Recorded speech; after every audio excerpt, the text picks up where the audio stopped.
وقنا حاجة وأنزلنا من المعصرات ماء سجاجا أخرج منها حبا ونباتا أشهد أن لا إله إلا الله وحده لا شريك له وأشهد أن محمدا عبده ورسوله اللهم صل على محمد وعلى آله وأصحابه ومن تبع هداه إلى يوم الدين أما بعد فيا عباد الله أوصيكم ونفسي بتقوى الله فقد فاز المتقون قال الله تعالى في كتابه الكريم أعوذ بالله من الشيطان الرجيم واستعينوا بالصبر والصلاة وإنها لكبيرة إلا على الخاشعين صدق الله العظيم وصدق رسول الكريم ونحن على ذلك الشاهدين Ma'asyiral muslimin wa zumratal mu'minin rahimani wa rahimakumullah.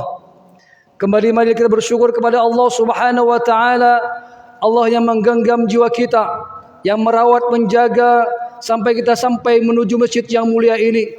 Dengan iman yang sudah kita miliki, terhantarkanlah kaki menuju masjid yang mulia ini. Tangan terayun, kepala tersujud, sudah kita bertafakur berzikir di masjid yang mulia ini dengan mengucapkan alhamdulillah, semua berkat nikmat rahmat Allah Subhanahu wa taala. Ada saja orang dengan lantang mengucapkan alhamdulillah, bangga dia mengucapkan alhamdulillah, tapi kalimat indah itu terucap tidak relevan dan tidak linear dengan amal perilakunya di hadapan Allah Subhanahu wa taala. Kenyang dia telah makan, terucap di lidahnya alhamdulillah, kakinya melemas, tangannya tak bergerak, matanya semakin merosot, azan sayup terdengar, begitu indahnya terdengar dari telinganya depan, belakang, kanan dan kiri. Tak berdaya, imannya menghantarkan dia mentaati Allah Subhanahu wa taala. Terucap benar di lidahnya kalimat alhamdulillah, maka itu menjadi hampa tanpa makna. Bukan itulah sebahagian makna kesyukuran dari Allah Subhanahu wa taala. Maka kesyukuran kita hari ini mudah-mudahan Allah hantarkan kita mendapatkan nikmat dari Allah yang bercucuran dari langit keluar dari permukaan bumi. Allah letakkan rasa iman bahagia di hati kita semua. Kita menikmati hidup di dunia ini dengan damai, tentram dan aman.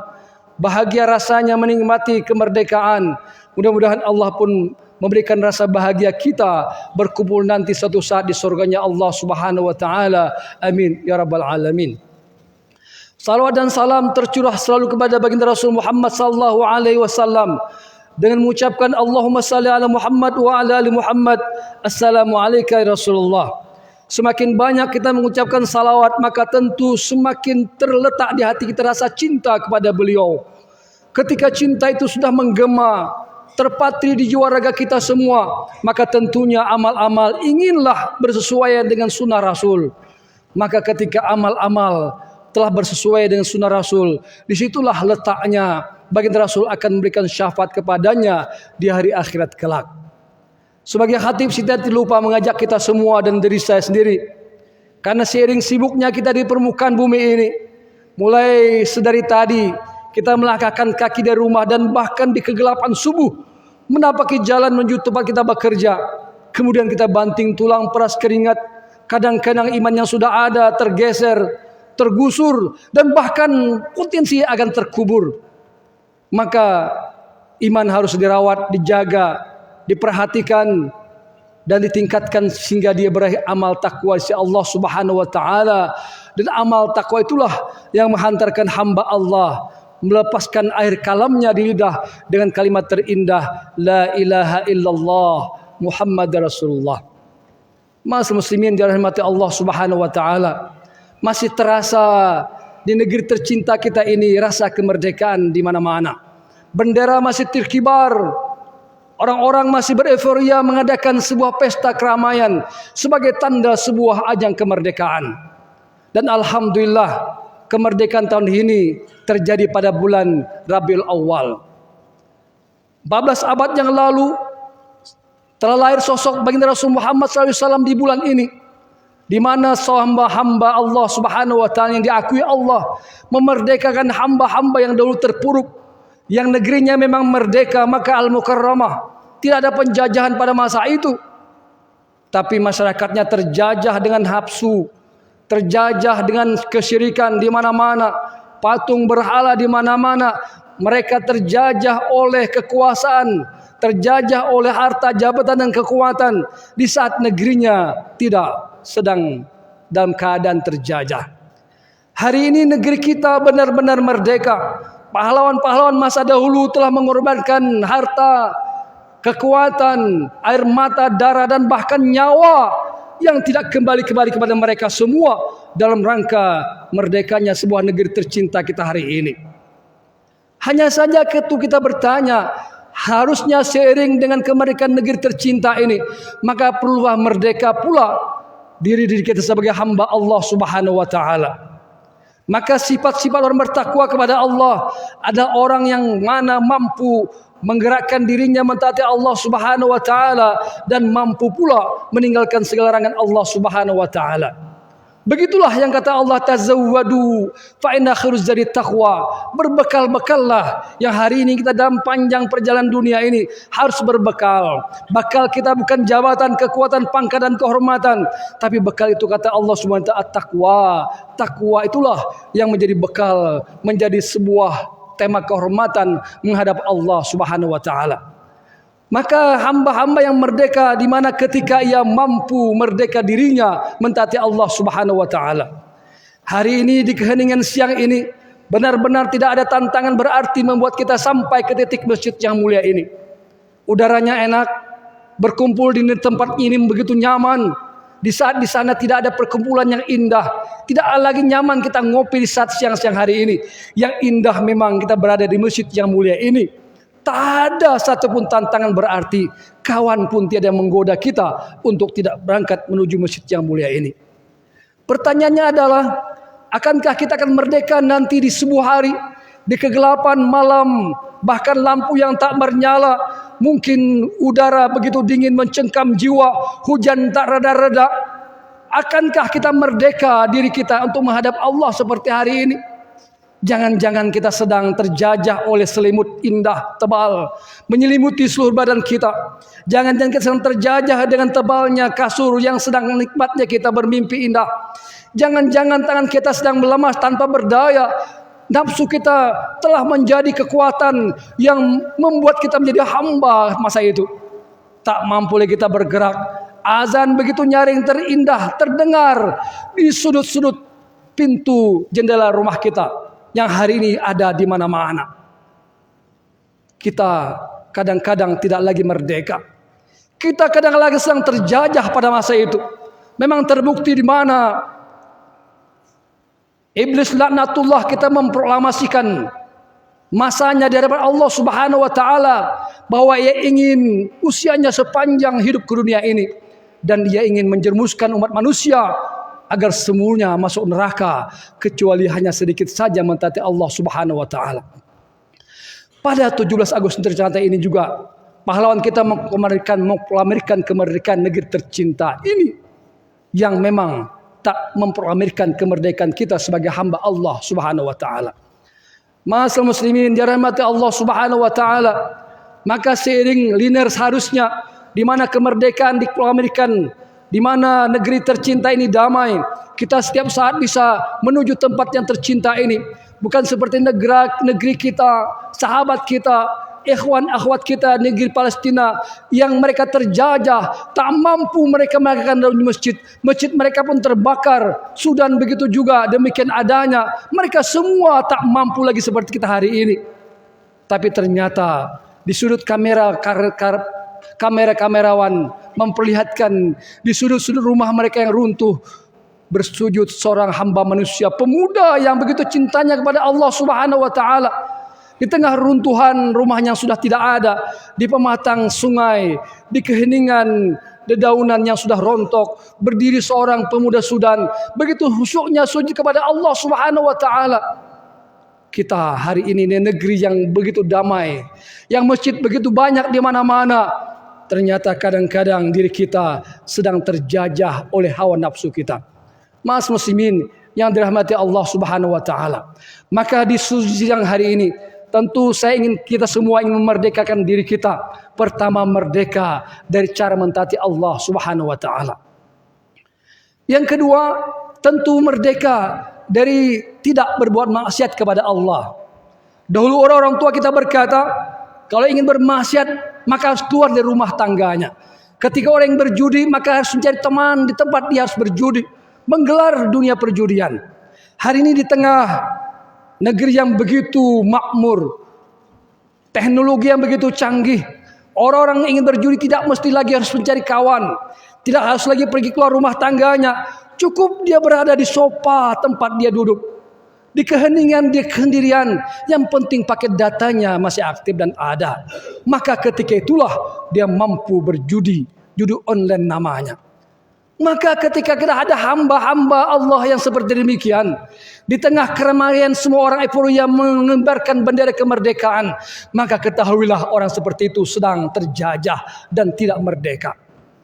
Maka upaya kita semua sesungguhnya hamba Allah yang sedianya yuladu alal fitrah, lahir dalam masa kemerdekaan, fitrah suci dia dan merdeka, tidak punya dosa apapun di tengah umat manusia hari ini. Tapi karena hidup pikuk kehidupan dunia, ada pangkat jabatan yang harus dikejar, ada uang setumpuk yang harus dikumpulkan, ada kekuatan massa yang harus ada. Maka itulah yang kadang-kadang membuat orang menjadi hamba jabatan, menjadi orang menjadi hamba harta dan kekuatan, menjadi menyembah orang melupakan Allah Subhanahu wa taala. Ma'asyiral muslimin yang dirahmati Allah. Dahulu ada sahabat Rasulullah yang bernama Bilal bin Rabah. Dirinya, jasadnya tidak merdeka, dikuasai oleh hamba manusia yang ketika itu berkuasa di tengah kota Makkah. Saat di mana batu telah menghimpit kepalanya, di saat di mana kakinya sudah terbelenggu oleh rantai-rantai kekuasaan manusia masa itu, ternyata dirinya, ternyata ruhnya benar-benar merdeka. Saat itulah dia berkata, Ahad, Ahad, Ahad, Allah, Allah yang Maha Esa. Di tengah jasadnya yang tidak merdeka, ternyata rohnya benar-benar merdeka. Kita juga diceritakan bagaimana pahlawan-pahlawan dahulu yang mereka berjuang di medan perang, ditangkap oleh penjajahan kompeni, ditangkap oleh penjajahan Jepang dan Belanda, dikurung dalam kegelapan sunyi penjara-penjara. Ternyata jasad yang dipenjara, dirinya yang dipenjara, rohnya betul-betul ternyata merdeka. Kita kenal Hamka, dipenjaralah dia melahirkan sebuah karya indahnya yang dibaca oleh umat manusia dunia hari ini bernama Kitab Al-Azhar. Begitulah orang-orang hamba-hamba Allah yang benar-benar merdeka.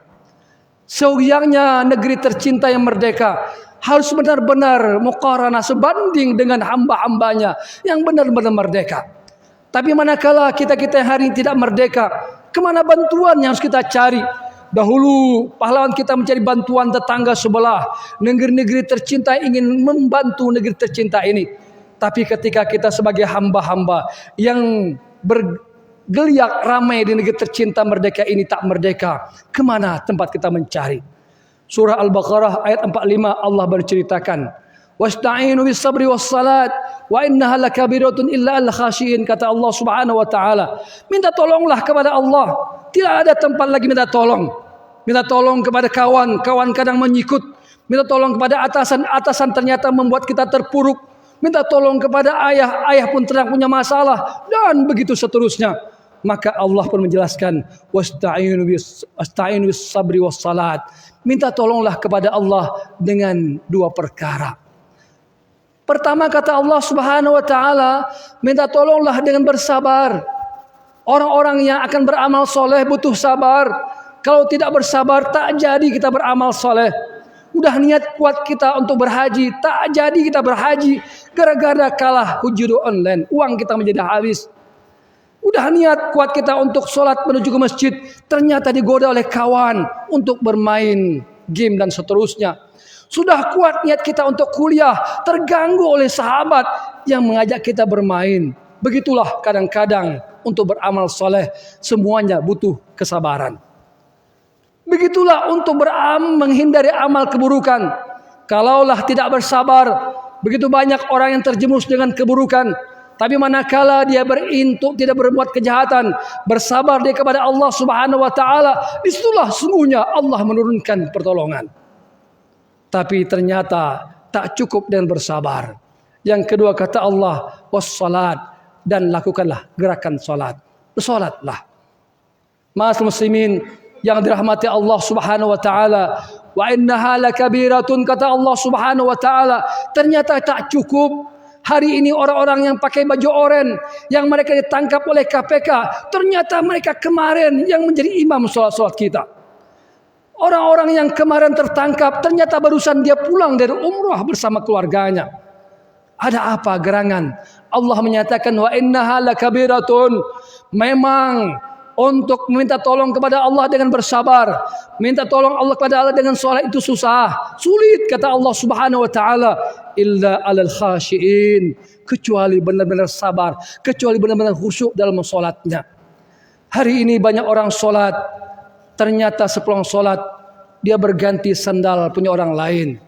Banyak orang sholat ternyata kehilangan motor, dan motor yang mengambilnya ada orang yang tadi masuk dalam gerakan saf-saf sholat.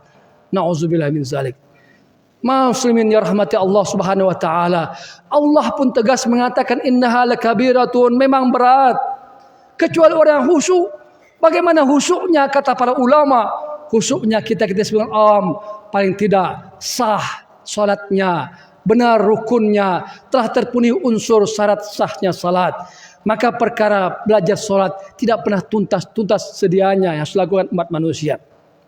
Ada orang yang rajin sholat zuhurnya ternyata gagal mempertahankan sholat asarnya. Ada orang yang rajin begitu khusyuk sholat maghribnya ternyata lalai dalam sholat isyanya. Ada yang orang gemar tentang gerakan sholat subuhnya ternyata dia pun gagal dalam sholat zuhurnya.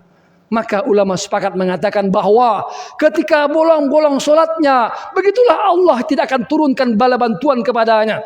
Karena memang Allah nyatakan solat itu butuh dengan orang yang khusyuk. Diceritakan seorang Khalifatullah Ali Karamallahu Wajhah, ketika beliau terkena panah kakinya, beliau seorang pemuda tegar, pahlawan yang hebat, tak pernah menangis wajahnya, tak pernah bersedih. Tapi manakala kakinya terkena panah, mengeluh badannya, mengurus kelihatan pucat wajahnya, terlihat wajah sedihnya, tak terlihat lagi dirinya sebagai seorang pahlawan. Bersedih dia, menderita seluruh sahabat-sahabatnya. Tapi seorang sahabat berkata, tunggu nanti ketika Ali sedang sholat. Ketika Sayyidina Ali sedang sholat, maka bergegaslah sahabat mencabut panah dari kakinya. Selesai sholat, Ali pun heran, kemana panah tadi kaki saya? Ternyata tak terasa panah dicabut dari kakinya. Begitulah khusyuknya Sayyidina Ali dalam keadaan sholatnya. Hari ini kita yang sedang sholat, jangan tersuk panah, motor yang sedang lewat pun kita sedang sholat, kita kenal BM-nya dan bahkan siapa pemiliknya. Begitulah kadang-kadang tentang pola kehusukan yang harus kita butuhkan dalam gerakan sholat kita itu semua. Maka Allah nyatakan wasta'inu bis salat wasta'inu bis sabri was salat wa innaha lakabiratun illa al khashin. Minta tolonglah kepada Allah Subhanahu wa taala dengan bersabar dan salatlah. Tapi salat yang dimaksud bukan salat yang bolong-bolong, bukan salat yang penuh dengan tipu-tipuan, bukan rajin salat orang rajin pula kita, nganggur orang nganggur pula kita, absen orang absen pula kita. Tapi solat adalah solat di mana khusyuknya solat seorang hamba manusia yang benar-benar mengerti bagaimana tata cara solat yang benar. Maka ketika masjid ini mengajak kita untuk bertafakur, berzikir, mengajarkan ilmu tentang perkara solat yang benar, maka harus bergegas untuk mencari ilmu tentang bagaimana cara solat yang benar. Mas muslimin yang dirahmati Allah Subhanahu wa taala, maka pantas Nabi bersabda, awwalu ma yuhasabu yaumil qiyamati as-salat. Fa iza sholatis sholat shalal amal kulluh wa iza fasadatis sholat fasadal amal kulluh. Nanti yang akan diaudit Allah Subhanahu wa taala kepada semua hamba manusia adalah sholat. Bukan apa jabatannya, bukan sebagaimana pangkat kehormatan yang dimilikinya, bukan seberapa banyak bintang kehormatan yang ia rasakan, bukan seberapa banyak tahun tridharma yang telah ia lakukan, tapi seberapa sholatnya. Faiza sholatis sholat sholal amal kulluh. Manakala apabila sholatnya benar, maka benarlah amal hajinya, benarlah amal umrahnya, benarlah amal zakat infak sedekahnya, maka benarlah amal niat kuliahnya dan mengajarnya. Tapi kata baginda Rasul, faiza fasadatis sholat fasadal amal kulluh. Tapi manakala sholatnya rusak, maka Rasul menyatakan rusak pula amal hajinya. Rusak pula amal umrahnya yang tiap bulan dia pergi, bahkan menjadi mutawif pada masanya. Rusak pula amal-amal mengajarnya dan amal-amal beribadah kuliahnya. Begitulah tidak dimain-mainkan tentang perkara sholat. Maka ketika hari ini negeri kita merdeka, sedianya kita pun merdeka untuk sholat dan merdeka untuk membenarkan amal-amal sholat kita.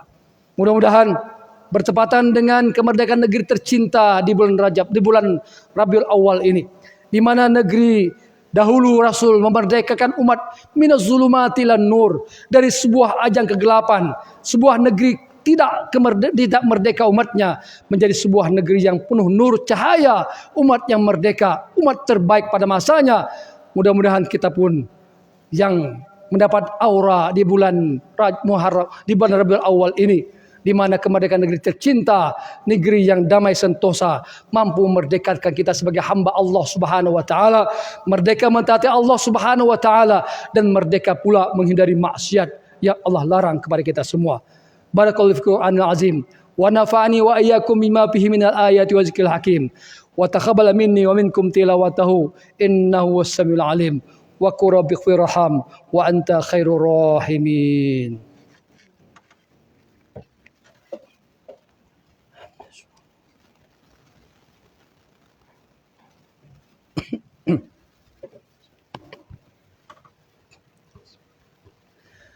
Alhamdulillahi wahdah, sadaqa wa'adah, wa nasara abdah, wa azza jundahu, wa hazamal ahzaba wahdah. Asyhadu an la ilaha illallah wahdahu la syarikalah, wa asyhadu anna Muhammadan abduhu wa rasuluh. Allahumma salli ala Muhammad wa ala alihi wa ashabihi wa man tabi'ahu dahu ila yaumiddin.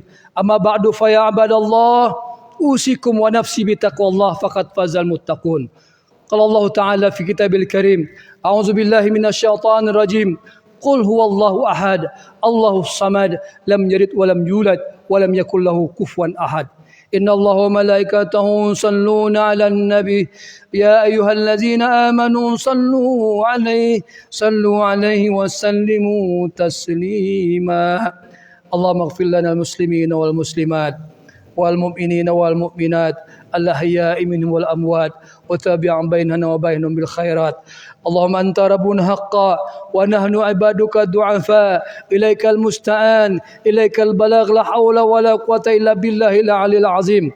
Allahumma la sahla illa ma ja'altahu sahla wa anta taj'alu as-su'ba idza syi'ta sahla. Allahumma sahhil umurana wa umuri walidina wa amur asatizatina wa ustazatina. Rabbana ij'alna ya Allah muqimas salat wa min zurriyyatina rabbana wa taqabbal du'a. Allahumma ansurna wansur ikhwanal muslimin mujahidin fi kulli makan. Allahumma ansurna wansur ikhwanal muslimin mujahidin fi kulli zaman. Allahumma adfa'na al-bala wal waba wal fahsya'i wal munkar bagh والشيوب المختلفة والشدائد المهن ما زهر منها وما بطن في بلدنا إندونيسيا هذه خاصة وفي بلدان المسلمين عامة. ربنا آتنا في الدنيا حسنة وفي الآخرة حسنة وقنا عذاب النار.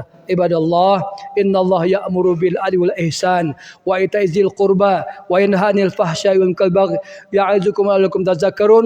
واذكروا الله يذكركم واشكروا على نعمه يزدكم ولذكر الله أكبر. أقيموا الصلاة.